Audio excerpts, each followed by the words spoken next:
Next up, I get to introduce the one and only Veronica. Oh my goodness. First of all, Veronica, thank you for putting all this together. You've assembled such an incredible collection of so many talented people. I see the comments. People are taking away so many amazing insights here. And so now we're going to be hearing from the one and only Veronica, the founder of Martini Network. And I'll turn it over to you. You can share and yeah, take over the stage. Oh my gosh, thank you so much, Nicholas. I'm going to bring up my slide deck real quick. I know I have from my end, I have to share my screen first. Can you see my screen? Yep. Oh, perfect. Perfect, perfect. So I'm going to have to run through mine pretty quick too, because like all of you, I have a lot of information to share. We're going to talk about Business Development 101.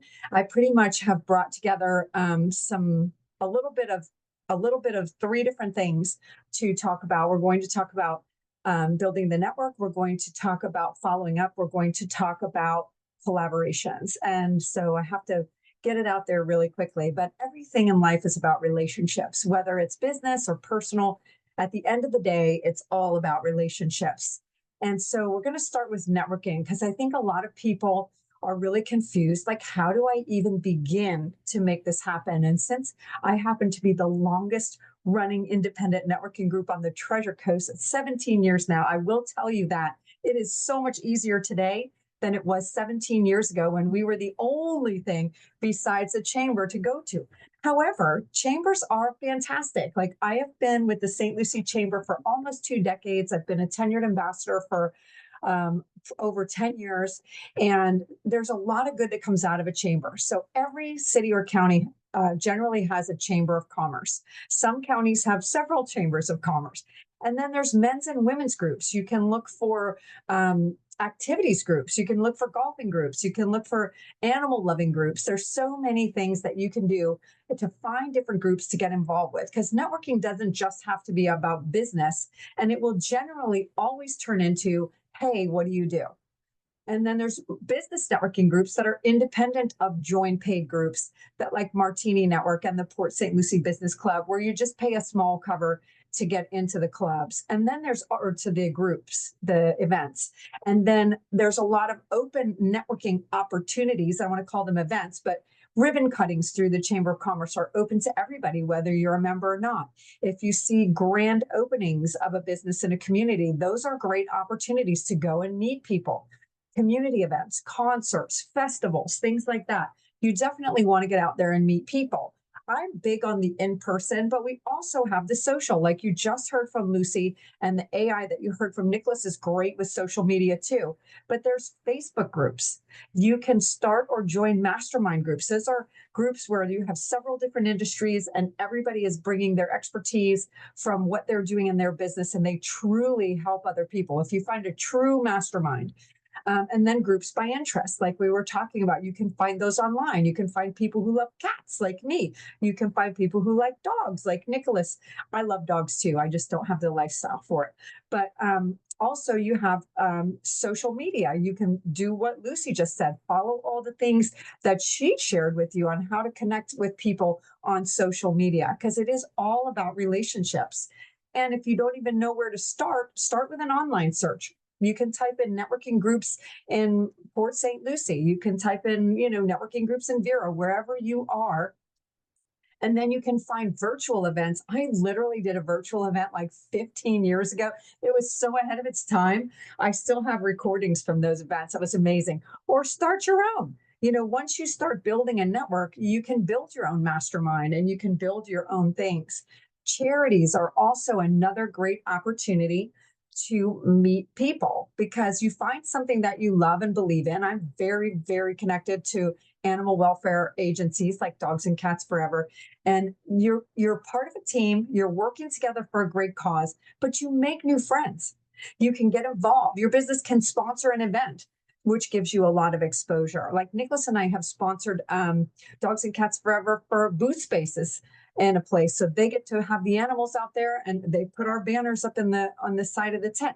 It's awesome. There's so many things that you can do. And I know that I'm talking very fast, but I'm just trying to throw out a lot of ideas for you because I have a very short period of time and a lot to share. The purpose of networking is simply to cultivate relationships. That's the number one reason.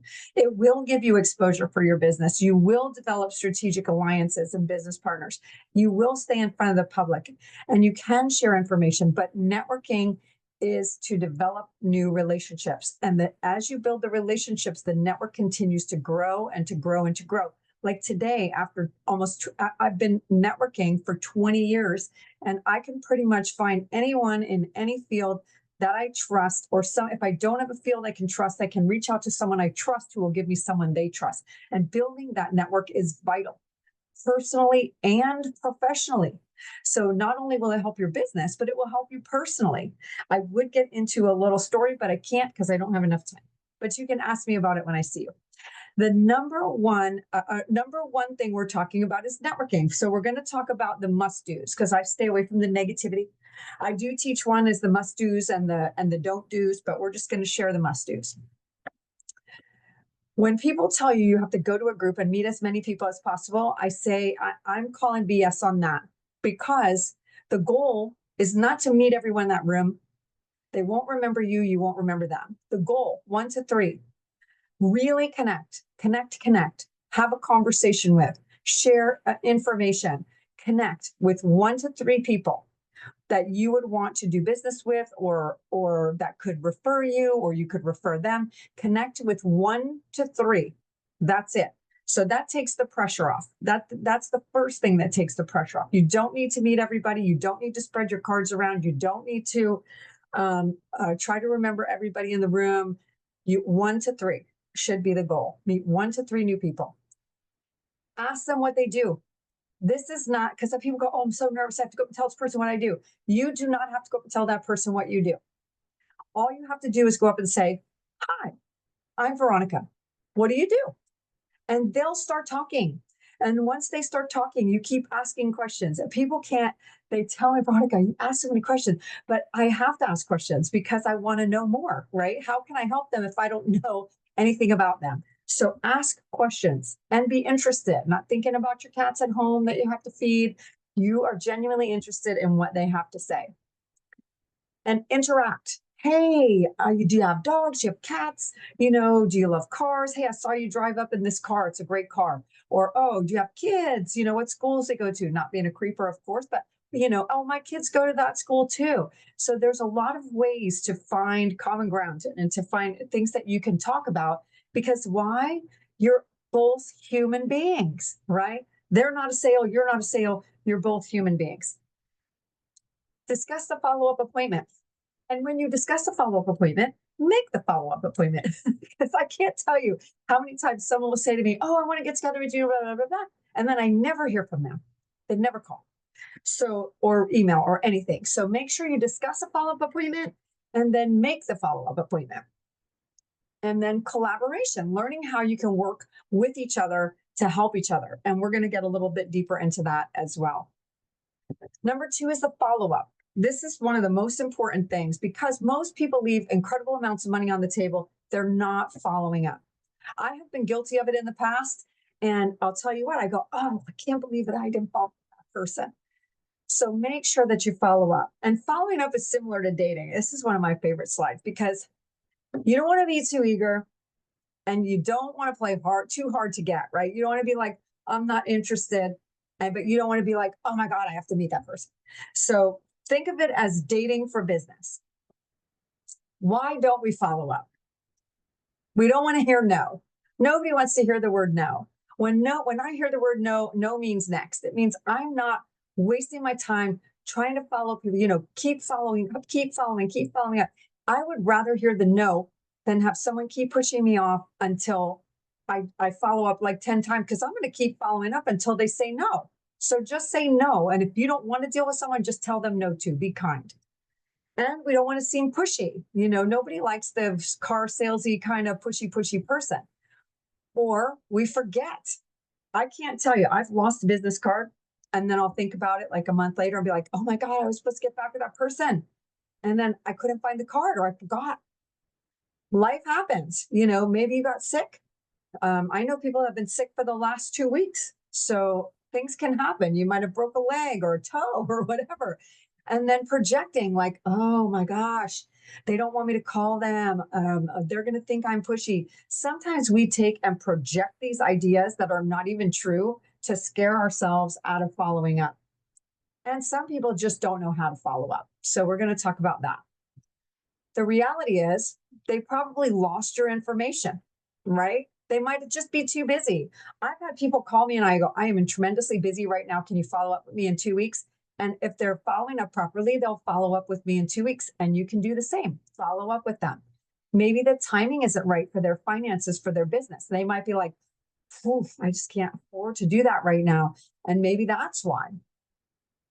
They want to check your commitment to them. Are you going to follow up? And if you don't follow up, they might be like, man, this person drops the ball. I don't know that I want to work with somebody that drops the ball. So they may be expecting you to follow up. Timing is everything when it comes to everything in life. How many ways are there to follow up? There are an unlimited number of ways. So we're going to talk about this in person. Have a meeting with them. You can call them on the phone and go over things. You can email. These are all the basics. Mail a card or letter. Nobody is mailing cards or letters anymore. So mail out a card or a letter. I used to send these funny cards. They were blank inside. They were animal selfies on the outside. And they were funny as heck. And I'm sure when they got them, people would see those. They'd be like, oh my gosh, those are the funnest cards. Newsletter, share a newsletter with them. Ask their permission first. You can text message them if they like texting. I prefer texting. Bring or send them a gift. I mean, there are tons and tons of ways to follow up with people. The must-dos, be consistent. Don't be persistent, like not too persistent, but be consistent. Personalize it to them. I have brought people news articles that they were in the paper. I mean, just simple things. Or if they say, oh my gosh, I love purple unicorns, and you see a purple unicorn somewhere, or you send them a purple unicorn. You know what I'm saying? I know that's bizarre, but it's true. Make it individual. Be timely. Don't wait, 2 or 3 months or a month to send them, a follow-up. And you can be product specific too. Hey, I know you were looking for X. My company has this that may support your needs.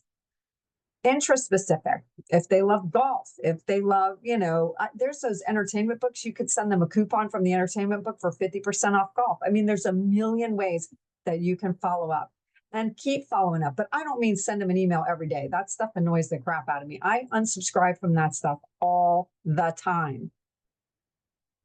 Thank them for the sale when they buy from you. Educate. People love to be educated. And you can offer complimentary products. If they get something from you, you can be like, oh, by the way, this special charger or this special widget will help that product work better. So you can always offer a complimentary product that would help as well. Remind them of any maintenance that they have. If you're in a trades business, maybe get them on a maintenance plan or anything that might renew. And share easy ways to reorder your products if you have products that are consumable. Get creative. I love getting creative. But as you can see, that's a lot of information. Things to avoid. Do not list them. Listing means putting them on an email blast and sending them email every day. Don't do that. Mass mailing. Sharing company news only. Put in your newsletter community activities, community events, things that would be of value to them besides just your business. Okay. Harassing them. How many people have dealt with a harassing person? That is no fun. So don't do that. Emotional attachment to the sale. We don't need to be emotionally attached to the sale. They will feel that energetically from us. Just know that that sale is coming for you from wherever it's supposed to come from. And don't be emotionally attached to that sale. I know sometimes it can be hard to do, but you got to just check your energy. That's a whole nother class. Taking things personal, sometimes people just have a bad day and it might have absolutely nothing to do with you. So try not to take things personally. And giving up, because you'll always fail if you give up. Now we're going to talk quickly about collaboration because I'm way running out of time. Teamwork does make the dream work. Think about who do you want to work with? What are some complementary businesses to yours? How can you collaborate with those people? And who can you be a referral partner with? So I'm going to give you some examples to get the brain working. If you're a private school, you may want to partner with daycares, local daycares, swimming instructors, tutors, piano instructors, dance schools, festival folks, churches. I mean, there's so many people that you can partner with, having events with, or you promote each other. You know, roofers may partner with insurance companies, restoration folks, builders if they do new construction, HOAs, homeowners associations, plumbers, communities. Like, you can partner with any other tradespeople, anybody that works on a home. You can also, if you're a realtor, partner with all of these different people, insurance companies, mortgage brokers, accountants can partner with financial planners, bookkeepers, realtors, like you name it. There's so many ways for businesses to partner with each other. You can partner with like businesses. I've seen people be like, that person's competition. Nobody's competition. Martini Network and Port St. Lucie Business Club collaborate all the time with other groups and the chamber. So keep in mind, people do business with people they know, like, and trust. And Nicholas, I totally just made it with 4 seconds to go. Amazing. You did a great job.